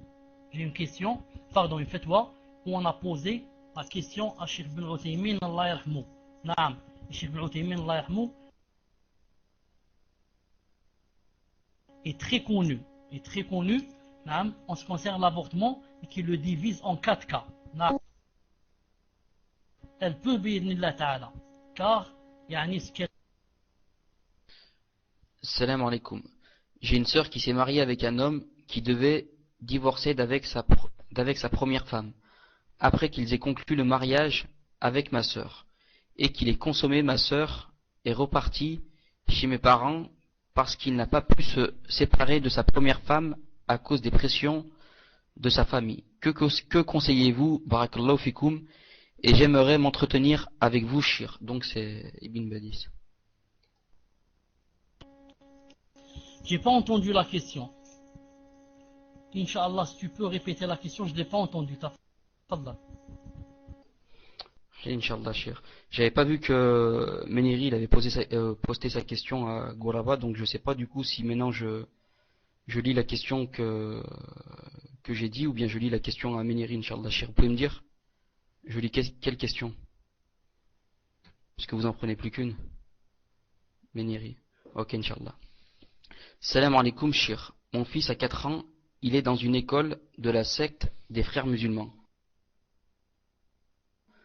Dois-je le laisser ou l'enlever? Alaykoum salam wa rahmatullah. Vous m'entendez? Non. Ce n'est pas seulement comme ça qu'il faut voir, mais il faut voir si on l'enlève de celle des frères musulmans, où est-ce qu'il sera? Est-ce que je l'enlève de chez les frères musulmans et je les mets dans l'école chrétienne où on va lui apprendre la Trinité? Là, il vaut mieux le laisser chez les frères musulmans, c'est moins grave. Et comme ça. Donc je vais voir où est le moindre mal. Et maintenant, si je suis obligé de le laisser chez les frères musulmans, ici c'est la meilleure, parce qu'on va lui apprendre le Coran, etc. bien sûr. Donc je serai très, comment dirais-je le mot? Je serai très, bon, quand je suis fatigué, je trouve pas les mots. Ça veut dire que je devrais faire beaucoup d'attention et d'efforts à la maison pour lui apprendre le minhaj et lui dire voilà, je t'ai laissé dans une école, mais hein, le minhaj, c'est le Coran et la Sunna. Le Coran et la Sunna, à chaque fois je lui montre le minhaj pour lui montrer que le vrai minhaj, c'est le minhaj des salaf salih. C'est pas le minhaj des frères musulmans qui est le minhaj de politicien. Il faut donc que je lui montre beaucoup le minhaj jusqu'à ce que je fasse la hijra et qu'il rentre dans une école normale ou bien une école de salafi. Tafadlal, tu m'avais posé une autre question avant celle-là que j'ai pas entendue. Tafadlal. Barakallahu fikum, Shir. Donc je répète la question. Vous m'entendez? Salam alaikum. J'ai une sœur qui s'est mariée avec un homme qui devait divorcer d'avec sa première femme, après qu'il ait conclu le mariage avec ma sœur, et qu'il ait consommé le mariage avec ma sœur. Ma sœur est repartie chez mes parents parce qu'il n'a pas pu se séparer de sa première femme à cause des pressions familiales de sa famille. Que conseillez-vous, barakallahu fikoum, et j'aimerais m'entretenir avec vous, Shir. Vous m'entendez, Inch'Allah? Alaykoum salam wa rahmatullah. Alhamdulillah. Naam, je dis, hein, et pour partir mes parents, parce qu'il n'a pas pu se poser à cause des pressions de sa famille. Naam. Pour répondre à la sœur, je dirais, bi'idna azza wa jal, cela dépend d'elle. Cela dépend d'elle. L'islam donne à l'homme le droit d'épouser 4. Maintenant, cet homme est-il équitable envers les deux? Naam. Cet homme, naam, je ne me sens pas assez jalouse avec lui, je peux endurer la co-épouse, patienter avec elle et comme ça. Donc cela dépend de la sœur elle-même. Naam. Si en fait ce frère est masha'Allah et qu'il est équitable, naam, et que tu te sens heureuse avec lui et que tu sens des penchants envers lui, pourquoi demander le divorce? Il n'y a pas de raison. Pas de raison. Naam. En vivant en co-épouse, il y a des sœurs, naam, et des femmes qui vivent en co-épouse qui sont plus heureuses que celles qui vivent elles seules avec son mari. Naam, il y a des femmes mariées seulement avec son mari, elle n'est pas heureuse. Il y a des co-épouses qui sont heureuses. Donc, Ukhti, cela revient à toi. C'est toi, Inch'Allah Ta'ala, qui décide. Tu fais l'istikhara et tu vois quels sont ce que tu gagnes en vivant avec cet homme ou ce que tu perds. Est-ce que la co-épouse elle est bien? Est-ce que tu habites seul? Est-ce qu'il est équitable? Est-ce que il te ment pas, etc. etc. Allah subhanahu wa ta'ala. Quant à l'entretien, Inch'Allah Ta'ala, ces jours-ci, je ne peux pas. Inch'Allah Ta'ala, ces jours-ci, je ne peux pas. Je me sens fatigué, Inch'Allah Ta'ala. J'ai des raisons personnelles. Bi'idhnillahi azza wa jal. Je réponds à Saoudia, qui n'a pas bien entendu. Je lui dis que Cheikh Ibn Uthaymin, Allah yarhamou, voit en général que la femme ne doit pas avorter en général. Ensuite, il divise en 3 parties. Il dit du premier jour, le bébé quand il est dans le ventre de sa mère, du premier jour au 40e jour, on ne doit avorter que par besoin. Ensuite, il dit du 40e jour au 4e mois, on ne doit, et du 4e mois et on monte, il a dit, aucune femme n'a le droit d'avorter. Aucune femme n'a le droit d'avorter. Mais concernant la zina, il est permis, dans quoi? Dans les 40 premiers jours. Il est permis car il y a la fatwa de Cheikh Rahimahullah qui dit que cet enfant n'est pas un enfant religieux, il n'est pas reconnu par la religion. Donc le laisser, ça devient un grave problème pour la femme et pour la famille aussi, pour la famille de la femme. C'est pour ça qu'il a dit qu'il était permis, de l'avorter, à condition bien sûr que l'Azza n'ait pas insufflé l'âme dans ce bébé. Allah Azza wa Jal a'lam. Je vous laisse, Inch'Allah Ta'ala, je vous rencontre très bientôt. Merci d'avoir assisté, qui nous aide à appliquer ce qu'on apprend et qui illumine nos cœurs et qui nous donne la patience et qui nous donne l'ikhlas, qui nous donne la sincérité qui nous manque beaucoup. Et je vous dis à tous, subhanakallahumma bihamdik, astaghfiruka wa atubu ilayk. Assalamu alaikum wa rahmatullahi wa barakatuh.